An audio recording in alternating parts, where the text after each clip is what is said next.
Bonjour. Alors un petit tuto sur le calcul des rapports de réduction sur des trains épicycloïdaux. J'utilise donc le speedup qui est ce que vous avez fait en DM. On vous donnait le schéma cinématique global du speedup et on vous disait qu'il était constitué de trois grandes parties qui sont en fait trois trains épicycloïdaux. Je vais m'occuper du train numéro 1 dans un premier temps et le train 2 et 3, je vous laisserai regarder le corriger parce que je ne vais pas tout faire. Alors si je prends le train numéro 1,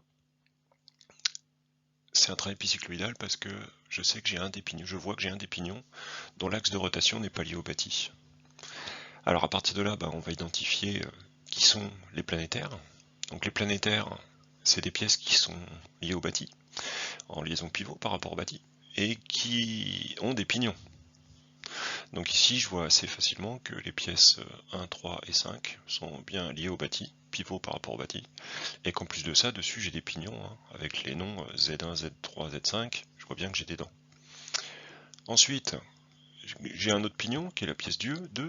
La pièce 2, eh bien, son axe de rotation n'est pas lié au bâti, donc ça va être mon satellite.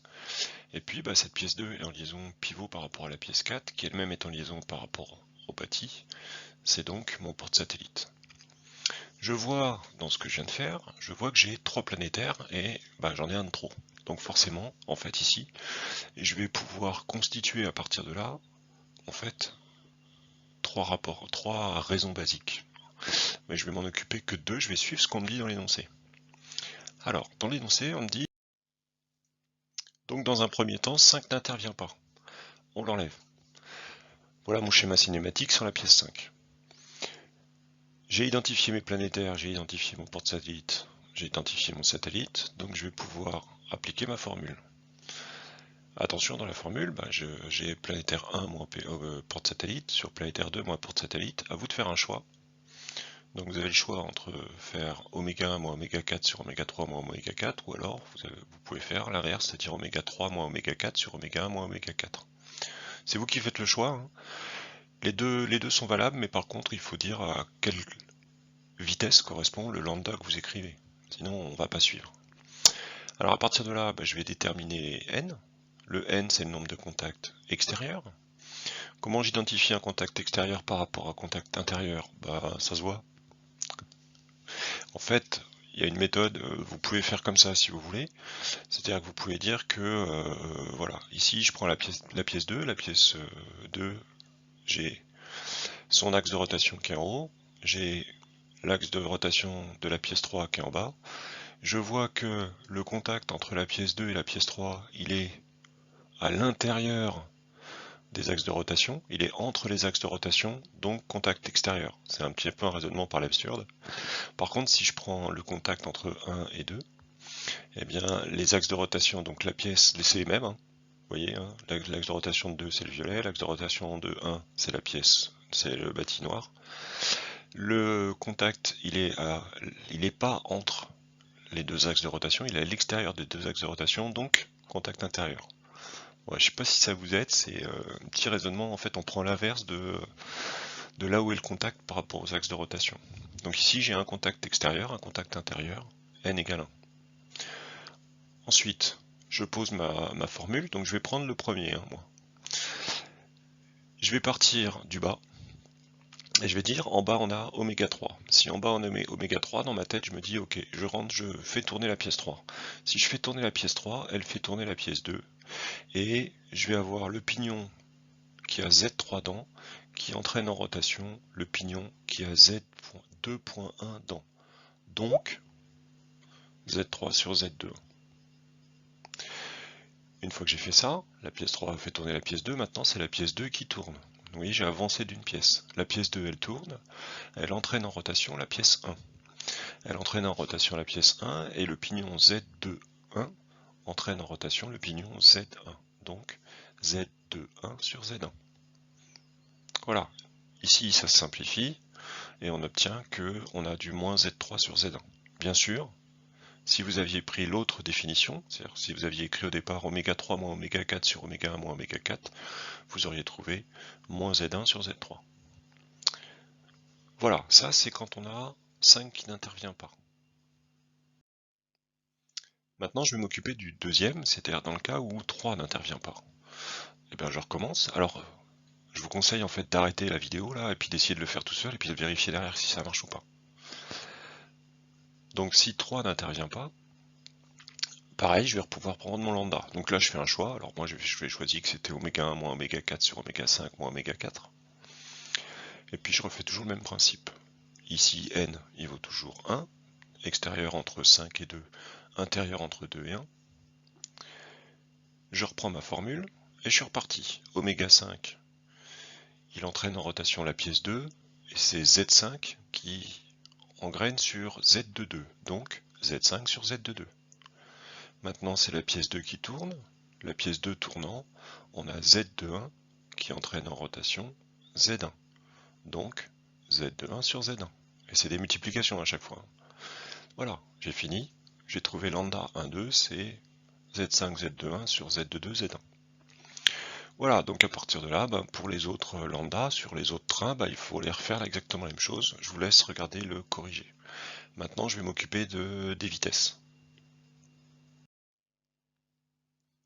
Donc je vais prendre la vitesse 1. Donc la vitesse 1, je reprends mon schéma cinématique de départ. On me donnait des informations, on me disait pour faire la vitesse numéro 1, la pièce 3 et la pièce 12 étaient liées à l'arbre. C'est-à-dire que la pièce 3 et la pièce 12 sont encastrées avec le bâti.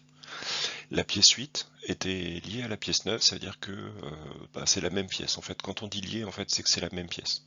Alors si je modifie mon schéma cinématique, vous voyez, regardez, pof, j'ai fait en sorte que la pièce 12 soit liée à l'arbre, que la pièce 3 soit liée à l'arbre, que la pièce 8 et la pièce 9 soient en fait maintenant la même pièce. Et je vais regarder chacun des trains, en fait, ce que ça donne. Donc si je fais ça, je vais repartir du départ. J'ai Z3 qui est lié à l'arbre, donc dans mon premier rapport de réduction, dans ma première raison basique, je prends oméga 3 égale à 0. Voilà, je remplace par 0. J'exprime finalement en 2 étapes le oméga 4 en fonction du oméga 1 et je trouve le rapport oméga 4 sur oméga 1. Premier rapport de réduction, je suis passé de 1 à 4. Deuxième rapport de réduction, celui qui suit, je prends le lambda de 2. Alors vous pourriez me dire pourquoi vous ne prenez pas le lambda 1, 2 ? Parce que lambda 1, 2, en fait, il fait intervenir oméga 5. Et vous avez en fait toujours 3 inconnus. Oméga 1, oméga 4, oméga 5. En fait, ce que ça va vous donner, c'est la vitesse de rotation de la pièce 5, mais la pièce 5, elle n'intervient pas dans le système. Là. Elle tourne. Ça la fait tourner, c'est tout. Alors, si je prends lambda de 2, on me disait quoi ? Je sais que oméga 8 égale oméga 9, donc j'applique ma formule. Et si je fais ça, je me rends compte que là c'est bizarre, hein. Quand vous prenez la formule lambda de 2, là, si vous faites oméga 8 égale oméga 9, j'obtiens que lambda de 2 il vaut 1. Oui mais non. Lambda de 2, lui, il vaut toujours, et il vaudra toujours, moins Z9 1 sur Z8. Donc ça c'est pas égal à 1. Ça veut dire quoi ? Ça veut dire que cette formule en fait est fausse. En fait on n'a pas le droit de l'écrire celle-là. Ce qu'il faut partir, les seules vraies formules, c'est la formule entre guillemets linéaire, c'est-à-dire je peux écrire que lambda de 2, facteur de oméga 9 moins oméga 4, c'est oméga 8 moins oméga 4. En fait, cette formule-là est toujours vraie. Vous verrez en école d'ingénieur qu'on n'écrira jamais celle de gauche, on écrira toujours cette formule-là. Alors à partir de là, je vais faire quoi ? Je vais dire que oméga 8 égale oméga 9. Donc là-dedans, je vais remplacer 8 par oméga 8 par oméga 9. Et je vais pouvoir tout passer à gauche et remettre oméga 9 moins oméga 4 en facteur. Voilà ce que j'obtiens. Quand est-ce que c'est nul ça ? C'est nul si lambda de 2 égale 1. Oui, mais lambda de 2 n'est pas égal à 1. Conclusion. Oméga 9 égale oméga 4. En fait, quand vous fixez ensemble les deux planétaires, eh bien, le système tourne tout d'un bloc et il n'y a plus de rapport de réduction. C'est-à-dire qu'en fait, le rapport de réduction, c'est 1. J'ai fait le deuxième. Ensuite, donc maintenant, je suis arrivé sur le oméga 9. Maintenant, j'ai passé sur je voulais trouver oméga 10. Donc là, qu'est-ce que je faisais ? On me disait que le oméga 12 était lié au bâti. Donc je reprenais mon lambda 3, j'appliquais, je mettais 0, et en fait on voit qu'on est dans le même cas que le 1. Donc avec le même calcul, on obtient le même résultat. C'est-à-dire qu'oméga 10 sur oméga 9, c'était 1 sur 1 moins lambda 3. Remarquez que je travaille avec les lambda plutôt qu'avec les nombres dedans. En fait, c'est plus simple à utiliser. Quand j'ai tout fini, après, je peux toujours remplacer les lambda par leurs expressions en fonction des nombres dedans. Voilà, et donc une fois qu'on a fait ça, qu'est-ce qu'on veut finalement? Au niveau de la roue était liée à oméga 10. La chaîne, elle est liée à oméga 1, donc je veux oméga 10 sur oméga 1 dans tous les cas. Donc c'est juste un produit. Oméga 10 sur oméga 1, c'est oméga 10 sur oméga 9, oméga 9 sur oméga 4 fois oméga 4 sur oméga 1. Vous remplacez par ce que vous avez trouvé, et poum, vous avez trouvé le rapport de réduction. Voilà. À refaire et à reprendre sur les vitesses etc. Je complète, j'en profite. Je complète mon système. Voilà, donc je prends mon système là. Dans mon système, j'ai un arbre de commande. L'arbre de commande, c'est l'arbre du bas.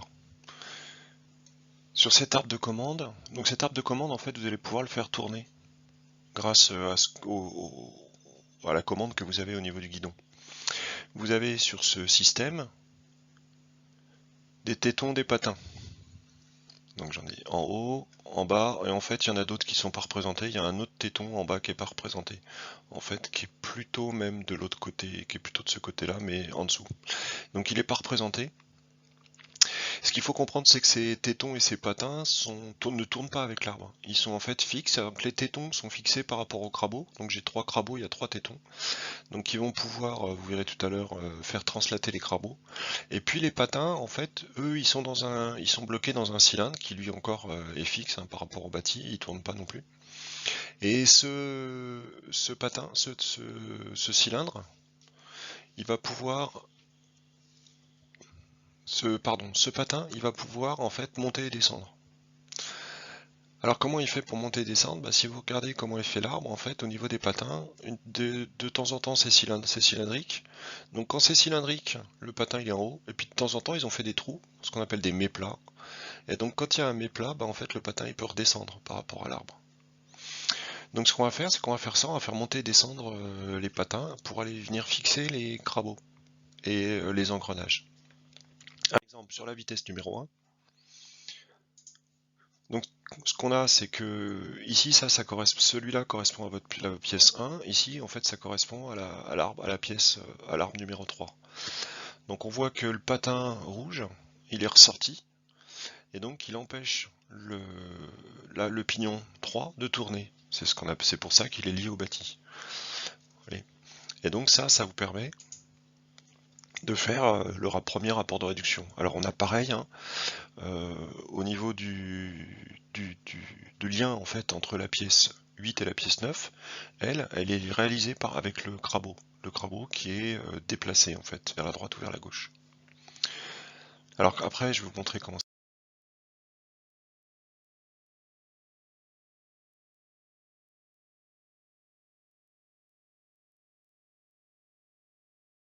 marche sur le passage des vitesses. Donc là on a l'arbre et on va faire tourner les vitesses. Donc on est première vitesse, on voit que pour cette première vitesse, on a bien le crabeau, le patin qui correspond au pignon 3, qui empêche le pignon 3 de tourner.